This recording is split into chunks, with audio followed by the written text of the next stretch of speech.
les tropes se van a rebel de nou. Es decir, que era tan el mal que feien, que entonces en vez de conquistarlo, lo que feien era un rebuig y entonces se posicionaban més en contra, ¿no? En la proclamació de Carles III com a rei el 16 de desembre de 1705, molts valencians esperaven veure satisfetes moltes de les seues reivindicacions. El 10 d'octubre de 1706 entra en València Carles III i xura els furs. Carles III mai els va xurar aduint problemes de salut. ¿Qué pasó?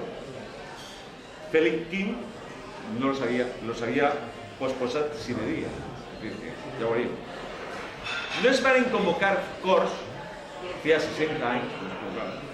Inclús el president de Catalunya, que sí que s'havia fet en 1705 i 1706, per els aconteciments militars i la falta de seguretat que oferia la ciutat. Això és l'argument que va dir l'arxiver Carles, que és dir que no se celebra cos, perquè no hi havia seguretat en València suficient. Va xurar els furs, però va convocar. Estos fets no podien acabar més que com va acabar en guerra. I la principal i la que nos ocupa és la batalla de Damasc. Dels aliats borbònics n'hi havia 25.000. Dels borbònics, 25.000. Dels aliats, 20.000. Baixes borbònics que se suposa que n'hi hagueren 1.500. Aliades, 8.000. Presoners, 11.500. I més de 10.000 exiliats a distints punts d'Europa. L'arxiduque Carles, a la mort del seu germà, Josep I, es proclama emperador, com Carles VI, desatenent completament els assumptes espanyols.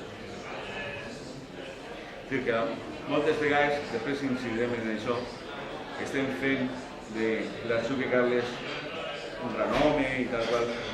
N'hi ha que diferenciar i per això és bo que sapiguem un poquet el que és en si la història. És dir, que així, i ara veurem el per què, cada un anava el que anava i nosaltres som els que paguem les conseqüències. Este és el moment que el seu germà mor, diu, ahí se quedó que jo me'n vaig. Què ocorre? Que clar, nosaltres havíem pres part i les represàlies, lògicament, no se feren esperar. Les represàlies van ser crema de ciutats, penes de mort, presó, galeres i desterros, confiscacions, abusos i tractes vexatoris dels nous dirigents, altes contribucions, ocupació militar i allotjament de tropes. És dir, que el que era ocupació militar suposava no solament que estiguien allí les tropes i totes les vexacions que podien fer a la ciutat, sinó que a més la ciutat tenia que costejar a nivell de manutenció a tots els militars, a nivell de cavalleria, a nivell de tot. És dir, que això suposa una càrrega increïble al seu poble. I represàlies, lògicament, a nivell col·lectiu i individual. Tras la toma de València, maig de 1707, la ciutat de València va demanar perdó a Felipe V i lo va aconseguir. I després de perdonar, va suprimir. El 25 de juny de 1707 se fa el decret de Nova Plana. Este decret representa el acta de funció del Regne de València. Por justo derecho de conquista, queden abolidos los furs. Repercussions del decret. N'hi ha que tindre clars quines són les repercussions que té el decret de Nova Plana. L'abolició dels furs, perdent-se l'autonomia pròpia i convertint-se el Regne de València en territori ocupat por derecho de conquista. Dissolució del Consell d'Aragó. València passa a dependre de Castella. Les lleis castellanes s'imponen en València, serà regida com qualsevol altra província castellana. l'Audiència Veïnal es transforma en Cancelleria.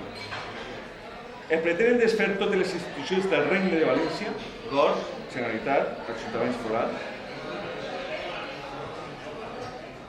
Governa un capital general que preside la Real Audiència. Els municipis s'organitzen a l'estil castellà, destacant la figura del corregidor. La ciutat de València pren part de les Corts de Castella i la implantació del castellà com llengua oficial en l'administració i la justícia. El poble valencià era conscient que era el gran perdedor. D'ahí les cançons populars de l'època. Hi ha una en valencià que diu: els botiflers i maulets ben nos feren la tirana. Uns esquilant-nos del tot i altres venent-nos la llana. I un altre en castellà: entre Felipe V y Carlos III nos quedamos desnudos y sin dinero. Hasta así la parte histórica introductoria para situarnos. ¿Qué pasa a partir de ese momento en la llengua valenciana? Preocupar-se els jurats de València sobre les repercussions que tindria el decret en la llengua valenciana, el 17 d'agost de 1707 li envien un memorial a Felipe V preocupant-se per la situació. ¿Qué diu ese memorial? Diu: observando los autos, registros y fórmulas y todo lo que se actuare la práctica del idioma de Castilla, se perdería con el tiempo la noticia de la lengua valenciana. Fuera de fer-les cas, les va castigar. Podem dividir en tres parts els estaments castellanitzats: polítics, eclesiàstics i socials. Tots els règims dictatorials necessiten tindre nugats i ben nugats qualsevol tipus d'administració. I com no, la justícia no era una excepció.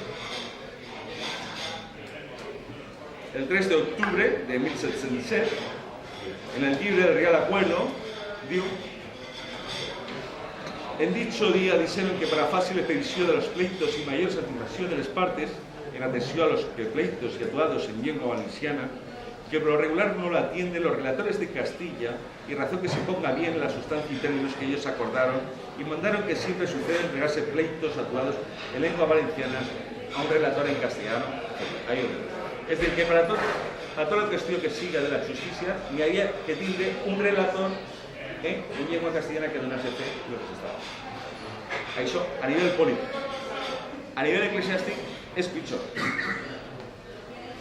La jerarquia eclesiàstica, desatenent als seus fidels, s'alia en el nou poder establert. Prenen part i de forma decisiva en la implantació de la castellanització. Un dels més actius, decisius, intolerants de la llengua valenciana és l'arquebisbe de Mayoral, que per cert encara té un carrer en València, al costat mateix de l'Ajuntament de València, de la vergonya dels valencians. Des de 1744 a 1763, les visites a les parròquies van anar parròquia per parròquia per imposar el que és el idioma prohibido. ¿En qué consisteix el idioma prohibido? Diu: el idioma castellano es en el que este tiempo se usa regularmente en todos los tribunales. Por lo tanto, mandamos que en adelante se escriban todas las partidas en lengua castellana, poniendo